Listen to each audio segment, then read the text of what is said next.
नमस्कार विद्यार्थी मित्रांनो, हे बघा आयोगाचे नवीन नोटिफिकेशन आलेलं आहे।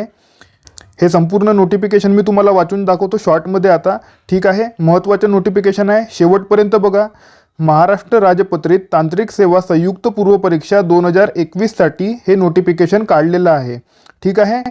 या परीक्षांमध्ये विद्यार्थ्यांसाठी हे जाणून घेणे सर्वात जास्त महत्त्वाचे ठरते की या परीक्षांसाठी पात्रता काय आहे, म्हणजेच एज्युकेशनल क्वालिफिकेशन काय आहे, ठीक आहे। तर संपूर्ण नोटिफिकेशन मी तुम्हाला शॉर्टमध्ये आता वाचून दाखवतो बघा। हे बघा, पदे आहेत 588, ठीक आहे। पदे आहेत 588 इथे लिहून आहे बघा। आणि 30 एप्रिलला ही परीक्षा होणार आहे, ठीक आहे। सहा जिल्हा केंद्रांवर ही परीक्षा घेतली जाणार आहे 30 एप्रिलला, ठीक आहे। टोटल पदे आहेत 588। यामध्ये बघा, महसूल वन विभागाची वनक्षेत्रपाल म्हणून जागा आहेत, वनक्षेत्रपाल म्हणून पोस्ट असते, यासाठी एकूण 77 पदे आहेत बघा। ग्रुप बी ची पोस्ट आहे हे, ठीक आहे। आणि कॅटेगरी वाईज जे जागा आहेत त्या तुम्ही स्वतः बघून घेऊ शकता, ठीक आहे ना। तुमची जे काही कॅटेगरी असेल त्या कॅटेगरीनुसार जागा तुम्ही हा व्हिडिओ पॉज करून तुम्ही स्वतः बघून घेऊ शकता, ठीक आहे। मी तुम्हाला फक्त एकूण पदे सांगतो। उपसंचालक, आता खाली बघा, उपसंचालक कृषी व इतर गट अ हे ग्रुप ई चे पोस्ट आहे, यासाठी 19 पदे आहेत बघा, ठीक आहे ना। विभाग कोणता आहे? कृषी पशुसंवर्धन दुग्ध व्यवसाय विकास व मत्स्य व्यवसाय विभाग, ठीक आहे। ग्रुप ए च्या पोस्ट आहेत या। याशिवाय बघा, तालुका कृषी अधिकारी या ग्रुप बी च्या पोस्ट आहेत, एकूण पदे आहेत 61। याशिवाय बघा, कृषी अधिकाऱ्याच्या पोस्ट आहेत 123, ठीक आहे। या सुद्धा ग्रुप बी च्या पोस्ट आहेत। याशिवाय बघा, जलसंपदा विभागाच्या सहाय्यक अधिकारी, सहाय्यक कार्यकारी अभियंता या सुद्धा गट अ च्या पोस्ट आहेत आणि एकूण पोस्ट आहेत 20। खाली बघा, सहाय्यक अभियंता गट अ च्या पोस्ट आहेत बघा। सहाय्यक अभियंता स्थापत्य म्हणून गट अ च्या पोस्ट आहेत आणि एकूण पदे आहेत 21। याशिवाय बघा, सहाय्यक अभियंता स्थापत्य गट ब च्या पोस्ट आहेत या, आणि या आहेत 132, ठीक आहे ना। ग्रुप ए च्या आहेत सहाय्यक अभियंता स्थापत्यच्या 21 आणि ग्रुप बी चे आहेत 132। हे तुम्ही बरोबर बघून घ्या। हे बघा, सहाय्यक अभियंता यांत्रिकी, ठीक आहे, गट ब ची पोस्ट आहे ही, आणि यामध्ये टोटल पोस्ट आहेत 76, ठीक आहे। याशिवाय बघा, आता बघा आपण खाली बघू, सार्वजनिक बांधकाम विभागाच्या पोस्ट आहेत बघा। सहाय्यक अभियंता विद्युत म्हणजेच इलेक्ट्रिक इंजिनियरच्या पोस्ट आहेत आणि ग्रुप बी च्या पोस्ट आहेत, टोटल पोस्ट आहेत 48, ठीक आहे। आता मृदा व जलसंधारण विभाग याच्या पोस्ट बघा, उपविभागीय जलसंधारण अधिकारी ग्रुप ए च्या पोस्ट आहेत या सुद्धा, आणि या आहेत टोटल 11, ठीक आहे। तर आता आपण या टोटल पोस्ट बघितलेल्या आहेत, विभाग वाईज पोस्ट वाईज आपण संपूर्ण पोस्ट बघितल्या। टोटल पोस्ट आहेत 588, ठीक आहे ना। तर या पोस्ट मी तुम्हाला संपूर्ण सांगून दिले आहे। आता बघा, हे काही तेवढं महत्त्वाचे नाही आहे, हे सर्व तुम्ही स्वतः वाचून घेऊ शकता। मुख्य परीक्षेच्या दिनांक आहे त्या सर्व, ठीक आहे। आता बघा, रिझर्वेशनसुद्धा जे नेहमी असतं ते आहे रिझर्वेशन, ठीक आहे। खेळाडूशी रिलेटेड आहे। याशिवाय बघा, दिव्यांग आहे, ठीक आहे। हे सर्व तुम्ही बघून घेऊ शकता। याशिवाय बघा, अनाथांचे रिझर्वेशनसुद्धा आहे। आता बघा, प्रत्येक पोस्टसाठी वयोमर्यादा काय आहे बघा, ठीक आहे ना। तर हे बघा, वनक्षेत्रपालसाठी मिनिमम जे आहे ती मिनिमम वयोमर्यादा आहे 21 वर्षे वनक्षेत्रपालसाठी, ठीक आहे ना। हे लक्षात ठेवा, 18 नाही आहे। नॉर्मली बघा 18 असते, पण इथे 21 आहे, ठीक आहे ना। आणि मॅक्झिमम आहे 38, म्हणजे अमागास म्हणजे ओपनसाठी 38 आहे आणि मागासवर्गीयांसाठी 43 आहे। मागासवर्गीय म्हणजे सर्वच मागासवर्गीय, SC ST OBC SBC EWS सगळेच्या सगळे, ठीक आहे। प्रावीण्यप्राप्त खेळाडूंसाठी सुद्धा 43 आहे, ठीक आहे। बाकी सर्वच्या सर्व तुम्ही बघू शकता 43 आहेत, ठीक आहे। फक्त ओपनवाल्यांसाठी मॅक्झिमम वय आहे 38। आता सेकंड बघा, कृषी अधिकारी गट अ यामध्ये मिनिमम एज आहे 18, मॅक्झिमम आहे 38 ओपनसाठी, आणि मागासवर्गीयांसाठी आहे 43। ओपनवाल्यांसाठी 38, मागासवर्गीयांसाठी 43, बाकी सर्वांसाठी 43 फक्त, आणि फक्त दिव्यांगांसाठी 45 आहे, ठीक आहे ना। वनक्षेत्रपालासाठी दिव्यांग अपात्र आहेत, हे तुम्ही लक्षात ठेवा। दिव्यांग असाल तर वनक्षेत्रपालाचे फॉर्म तुम्ही भरू नये, ठीक आहे। बाकी सर्वचे सर्व पोस्ट बघा, दिव्यांगांना 45 वर्षापर्यंत तुम्हाला दिसत असेल, हे तुम्ही लक्षात ठेवा, ठीक आहे। हे बघा, आता बघा, कृषी अधिकारी गट ब साठी मिनिमम आहे 18 आणि मॅक्झिमम आहे 38 ओपनवाल्यांसाठी, आणि मागासवर्गीयांसाठी मॅक्झिमम आहे 43 आणि बाकी सर्वांसाठी 43, ठीक आहे। आता चौथ्या नंबरवर बघा कृषी अधिकारी गट ब कनिष्ठ यासाठी मिनिमम एज आहे 18, सर्वांनाच, ओपनवाल्यांसाठी 38 आणि बाकी सर्वांसाठी 43. ठीक आहे. आता सहाय्यक कार्यकारी अभियंता स्थापत्य गट अ साठी मिनिमम एज आहे 19, 18 नाही आहे यासाठी. ठीक आहे ना. गट अ ची पोस्ट आहे, मिनिमम एज आहे 19 सर्वांसाठी आणि ओपनवाल्यांसाठी मॅक्झिमम एज आहे 38 आणि बाकी सर्वांसाठी 43. सहाय्यक अभियंता स्थापत्य गट अ साठी बघा मिनिमम एज आहे 19 आणि मॅक्झिमम एज आहे ओपनवाल्यांसाठी मॅक्झिमम एज आहे 38 आणि बाकी सर्वांसाठी 43.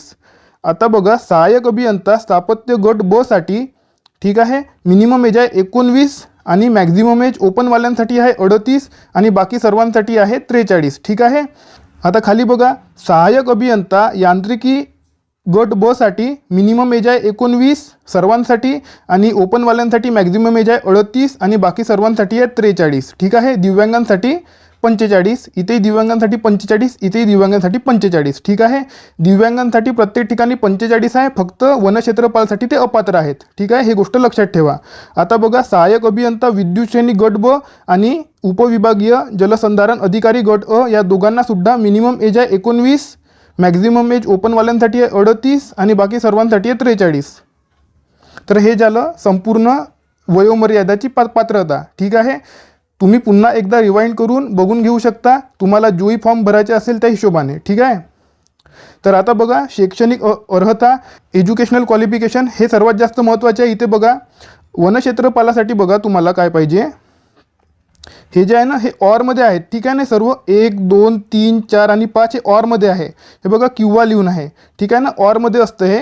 तर हे तुम्ही बरोबर वाचून घ्यायचं की. तर हे बघा फर्स्ट पॉईंट आपण सर्वात आधी बघू. वनस्पतीशास्त्र, रसायनशास्त्र, वनशास्त्र, भूशास्त्र, गणित, भौतिकशास्त्र हे सर्व तुम्ही वाचून घ्या बघा. ठीक आहे ना. हे सर्वच्या सर्व तुम्ही वाचून घ्या, संपूर्ण तुम्ही वाचून घ्या. ठीक आहे. यापैकी कोणत्याही विषयातील विज्ञान शाखेची पदवी. ठीक आहे. हे जेवढंही वर देऊन आहे ना, ह्या कोणत्याही शाखेतील विज्ञान, यापैकी कोणत्याही विषयातील विज्ञान शाखेची पदवी पाहिजे. किंवा लिहून आहे बघा इथे, किंवा लिहून आहे इथे. विज्ञान शाखेव्यतिरिक्त इतर शाखेतील गणित विषयासह पदवीधारक. ठीक आहे. जर तुमच्या सायन्समध्ये डिग्री झाली नसेल, सायन्समध्ये तुमचं ग्रॅज्युएशन झालं नसेल, वेगळ्या कोणत्या तरी फील्डमध्ये तुमची झालेली असेल डिग्री, तर त्यामध्ये तुमचा एक विषय तरी गणित पाहिजे. ठीक आहे. आता थर्ड बघा, विज्ञान विषयाव्यतिरिक्त इतर शाखेतील गणित विषयासह पदवीधर उमेदवाराने विज्ञान शाखेतील उच्च माध्यमिक शालांत परीक्षा उत्तीर्ण असणे आवश्यक. ठीक आहे. म्हणजेच उच्च माध्यमिक शालांत परीक्षेमध्ये तुमचा विषय गणित असायला पाहिजे. ठीक आहे. याशिवाय बघा IT आणि टेलिकम्युनिकेशनमध्ये इंजिनिअरिंग, तसेच संगणक विज्ञान, तंत्रज्ञान, अभियांत्रिकी यामध्ये तुमची जे आहे इंजिनिअरिंग तुम्ही असेल तर तुम्ही हा फॉर्म भरू शकता. ठीक आहे. आता बघा खाली सर्वच्या सर्व देऊन इथे BE BTech ऑटोमोबाईल इंजिनिअर चालते, BE BTech पॉवरमध्ये चालते. ठीक आहे ना. BE BTech प्रोडक्शनमध्ये चालते, BE BTech मेटॅलर्जिकल चालते, BE BTech टेक्स्टाईल चालते, BE IT चालतो बघा. याशिवाय इन्स्ट्रुमेंटेशनमध्ये BE चालते. याशिवाय बायोटेक्नॉलॉजी चालते, फार्मसी चालते आणि फूड सायन्ससुद्धा चालते.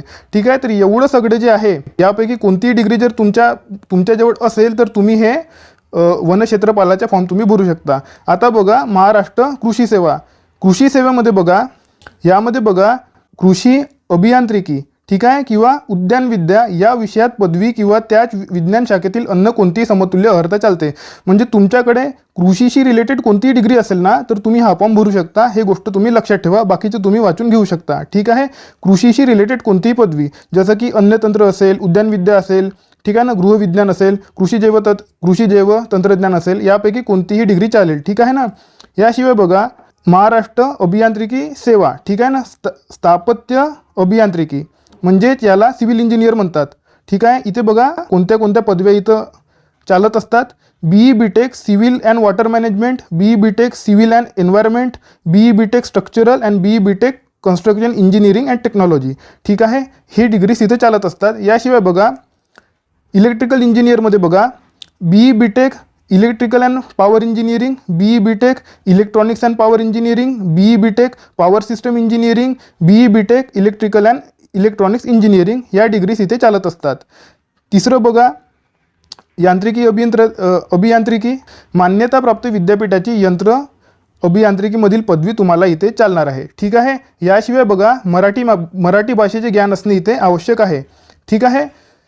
तर हे बघा, आता आपण संपूर्ण अर्हता बघून घेतलेल्या आहेत. मला असं वाटते की तुमच्या मनामध्ये काही डाऊट असेल तर तुम्ही मला कमेंट सेक्शनमध्ये विचारू शकता. तुम्ही तुमच्या डिग्रीचं नाव लिहून मला विचारू शकता की आम्ही क्वालिफाईड आहो की नाही आहोत. ठीक आहे ना. तुमच्या मनात जर डाऊट असेल की आमची डिग्री चालते की नाही परीक्षेचा फॉर्म भरण्याकरिता, तर तुम्ही मला कमेंट सेक्शनमध्ये आपले डाऊट्स विचारू शकता. आता मी तुम्हाला फीस आणि लास्ट डेट सांगून देतो आणि आपला व्हिडिओ संपवतो. ठीक आहे. फीस बघा, फीज आहेत 294 रुपये मागासवर्गीयांची आणि ओपनवाल्यांची 394 रुपये आहेत. म्हणजे मागासवर्गीयांपेक्षा ओपनवाल्यांची 100 रुपयाने फीस जास्त आहे. ठीक आहे ना. आणि लास्ट डेट बघा 14 मार्च लास्ट डेट आहे आणि 21 फेब्रुवारीपासून फॉर्म भरणं सुरू होणार आहेत. ठीक आहे. तर ही गोष्ट तुम्ही लक्षात ठेवावी. तर मला असं वाटते की मी जेवढी इन्फॉर्मेशन महत्त्वाची आहे तेवढी दिलेली आहे. व्हिडिओ मोठा झालेला आहे म्हणून मी आणखी काहीही बिनाकामाची इन्फॉर्मेशन तुम्हाला देत नाही. तुमच्या मनामध्ये काही डाऊट्स असतील तर तुम्ही मला टेलिग्रामवर विचारू शकता. त्याची लिंक मी तुम्हाला डिस्क्रिप्शनमध्ये देऊन देतो किंवा तुम्ही यूट्यूबच्या कमेंट सेक्शनमध्ये सुद्धा मला डाऊट विचारू शकता. ठीक आहे. तर हे बघा, हा व्हिडिओ तुम्हाला आवडला असेल तर व्हिडिओला लाईक करा, चॅनलला सबस्क्राईब करा आणि बेल आयकॉन प्रेस करून टाका. धन्यवाद.